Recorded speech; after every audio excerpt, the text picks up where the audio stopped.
Guys, how are we all? Hope we're all doing well. Picking some locks and you know it. Hashtag that shit. Keep it bloody legal. Um, since I said about the other week where I took a cast of my sister's key, her house key, last year, and then ended up cutting the key from it. And I wanted to show you the actual method in going through and being able to do that. So the real world applications for this is, for if you're red teaming, and you're able to get your hands on a person's key, and you don't need to hang on to it for very long. But the thing is, you have to get your hands on it. We all know about you can take photos of people's keys. They've got them hanging on a keychain, out, just hanging out of their pocket, whatever. You can take a photo of their key, and then you can decode it with the photo, putting the overlay over it, and cutting the key to code. Once you decode it and everything like that. Or once you get to the point where you're pretty good at actually reading the pin heights just by looking at it, you can kind of just have a quick glance at the photo and go, right, well, that looks like a blah, blah, blah cut. That looks like a, whatever cut it may be. For these ones, it is a 53582. So, you look at this and you go, all right, well, 53582. Okay. If you're pretty good, you can read it. But I'm talking about getting your actual hands on the key, doing a quick cast of that key, and then we're going to cut it. So the same method I used to get hold of my sister's house key. She was stupid enough to hand me her key. Yeah. I thought, this would be a bloody good topic, and I just realised I'm not wearing any of my bloody... Just got home from work. I've just had one meal. Now I've got to go and have a bloody workout. It's back night tonight. Let's quickly get this stuff on. I feel naked without it, but I can't wear it whilst at work. The real world application for this is not just that. The other method is if someone has a key, they've broken their key, you've managed to get it out of the lock, they don't have another key. For some stupid reason, you should always have a couple of bloody keys.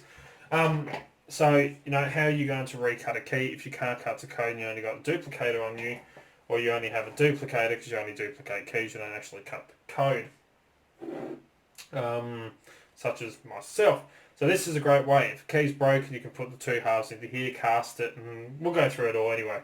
That's two bloody ideas. Now, I've gone ahead and prepped up some of this. I've got a yellow and a pink, only because my girlfriend loves pink. It's her favourite. One of her favourite colours. Everything of hers is bloody pink. And she'll probably tell me off for saying bloody pink, but that's alright. She can like pink. All accounts, my favourite colour being black isn't a colour, and my other colours being purple. And chrome. Anything chrome, I love it. Alright, so this is our target key. Goes to this quick set. I already cut one to another one. But this is our target key that we actually want to make a copy of, whether it's broken or we've, quickly got our hands onto someone's keys for a split second.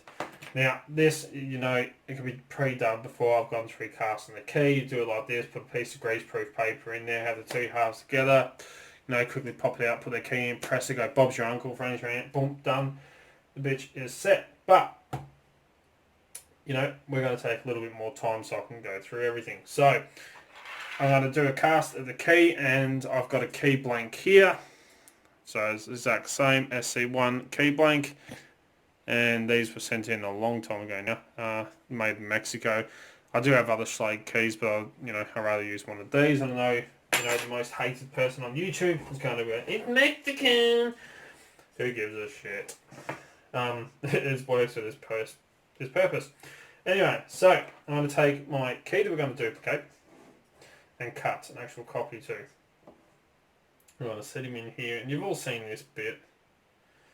Make sure he's sitting in just the right way. Little press down like that. Tappy tapper. Put the other half on top. And I'm going to make a cast of this key.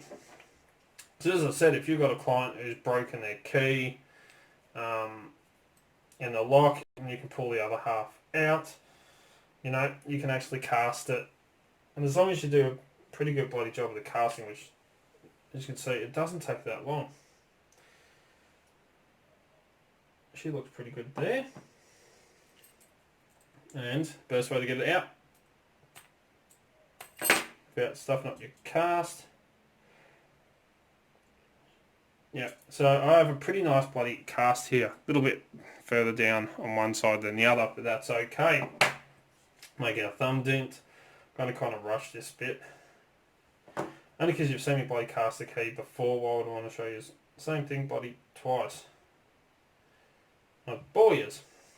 Alright, I'm going to put these two halves together. Let's have a look at that. Oh yeah, she looks pretty bloody good. Before I forget, better not forget. Normally I have a little mould set up thingy, but I'm just going to put a little flue from the tip down,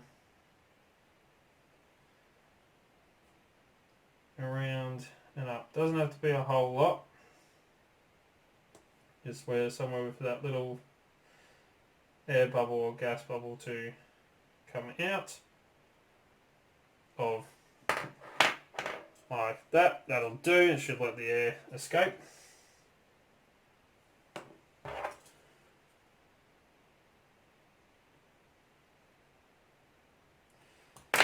Yep. Alright, let's put these two together. Clamp these up. Sit this bugger there. Alright, let's melt some shit. It's always fun. And, you know, I have mine all pre-done, ready to go. It's my holder for my spoon, so I can put don't have to put a hot spoon down on anything. Alright, let's get some flammage. Heat up this spoon a bit. So as I said, you know, it's actually a fun little method, and a handy one, you know, if you've broken a key, you can't cut the code, or, you know, you want to freak your family members out like I did, and let yourself into your sister's house without picking the lock, you know, actually using a working key. Kind of creeped her out a bit, but, you know, it was bloody worth it. Put the metal in there. Come on, I filled you up. Yeah, you got gas in it.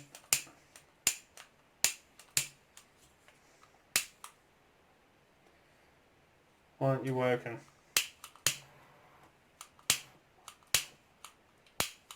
I know it's got gas. Let me pause.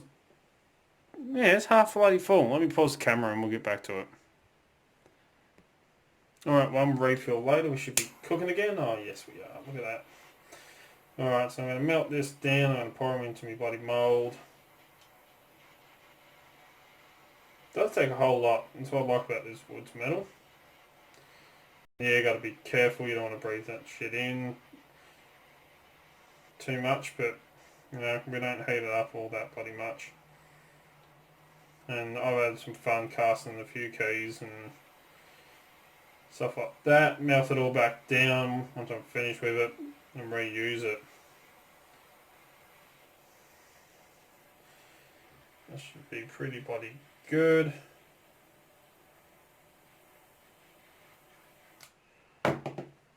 Alright, now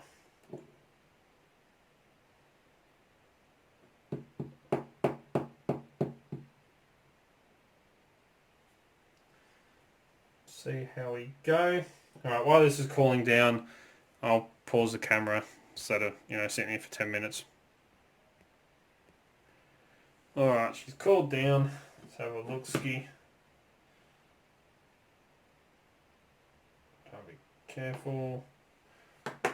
She's not too bad. A little bit of a air bubble come up. So that flue didn't quite work all that well. She's still a little bit warm, so I want to be careful. Let's have a look. She doesn't look too bad. It's actually quite a nice little cast. We'll just make sure she works as well. So you can actually use this to, you know, make sure she works. Try and get her in there.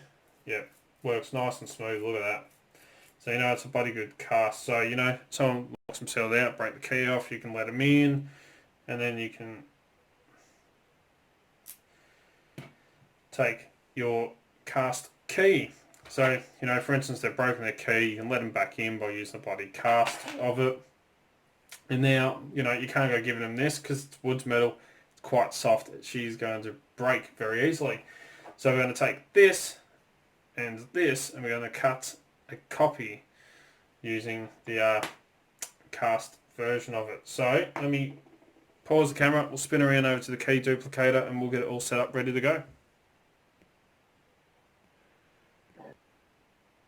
Okay, so I've got my cast and my actual blank. So I'm going to be very, very careful when I load this in. Again, it is a very soft metal, so I've got to be very careful as to not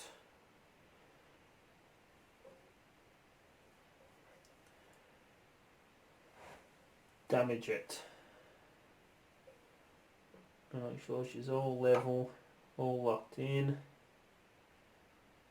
like that. Now I'll slide my blank in. You want to make sure that you do both of them exactly the same.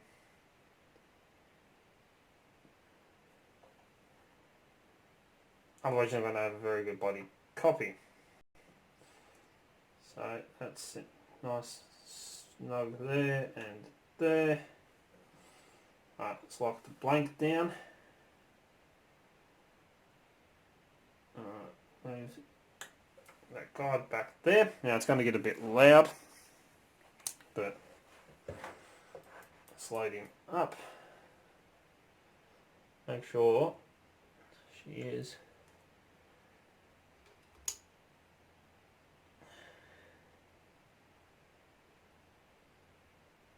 she's lined up perfectly. Alright, I'm going to start up the cutter.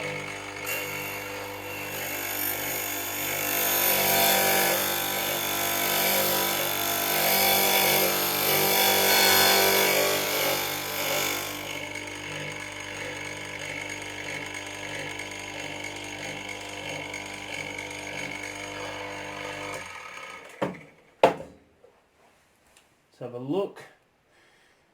She doesn't look too bad.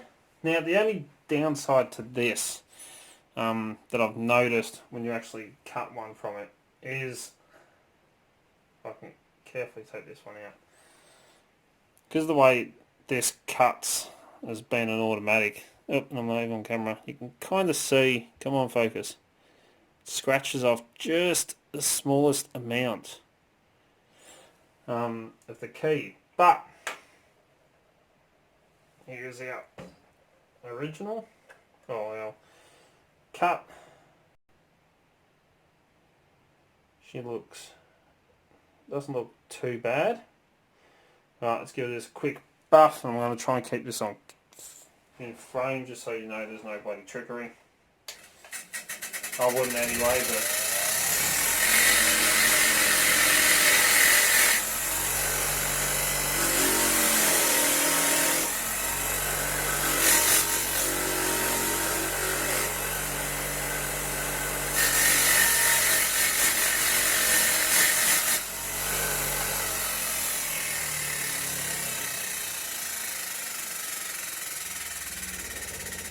not absolutely perfect, but does she work? Yes, she does. Look at that. Bloody brilliant. So she's not absolutely perfect. You know, it's not an ideal cut key, to be completely honest with you, but at the end of the day, when she works, bloody smooth, you know, it's a bloody good key. And, you know, a client would be happy with that. You know, get them into their house, or you know, you actually have a key to your sister's house and you can get in. So that's actually the whole bloody method from that I did when I did one for my sister's house. You know, took a cast of a key, Then transferred that into a real key because, you know, these things are very soft. So, you know, you wouldn't go using that too much because it is a very soft metal. But to actually cut the working key from it, which is actually not a bad bloody method to duplicate a key. Alright, let's quickly spin around to the bench again. Alright guys, so there you go. From having the original, whether it, you know, you borrowed it off someone for a second and you know, want to make your own copy of the key, or, you know, you're working and a client breaks their key in the locks, you can pull it out, put the two pieces together to actually cast it. You can take a key, any key, as long as you have the blanks for it, and you can get the blanks for it. You can cast a copy of that key, then use that cast to cut an original key or an actual working key. Now, when I say it's not a perfect bloody copy, as I'll show you with the top one here, which is the original, you know, nice sharp points to it. You know, it's one of the downsides to casting. You don't get quite the same sharp points with the teeth, but she works. And as you can see, that nylon brush doesn't actually scuff up the keys too much compared to the old wire brush that really absolutely destroys them. But, you know, does it work? Yes, bloody smooth as the original and as the cast, which if we can get it to fit back in, look at that. They all work bloody smooth. So there you go. That's the method for it. Does it work? Bloody oath it does. Is it scary how easy it is to actually do that? Yes, it bloody is, but it's also scary how you can take a photo of someone's keys, decode it by sight, and then cut one to code as well if you have a code cutter. I don't at the moment, but I am watching another machine at the moment to buy where I can actually cut sliders and stuff like that, but that's here nor there. You know, but from quick entry method into a lock, you know, it's scary how well this bloody thing works. So there we go. That is today's bloody video. As always follow the codes, keep Locksport legal. You know I don't do anything stupid. Don't forget to come and join us on Discord, the Extremely League of Pickers. The link's in the bloody description, so click on that link. Don't forget, if you're looking for great equipment at very affordable and competitive prices, don't forget to check out locksmithstoolbox.com. They're an awesome Australian company, and as you know, that's where I get most of my lockpicking equipment from. Don't forget, we now have Doubt merch available on Teespring, so if you want to bloody get some, you can head over there. The link's in the description as well, same as locksmithstoolbox.com. It's up to you. If you want to buy some shit, you can. If you don't, you don't have to. I don't make bloody money from it, so it doesn't worry me. If you like what you see, don't forget to give it a thumbs up. I really do bloody appreciate it. And until next time, cheers guys. Stay safe. And if you haven't given it a go already, have a go at casting. It's a bit of bloody fun. Alright, cheers.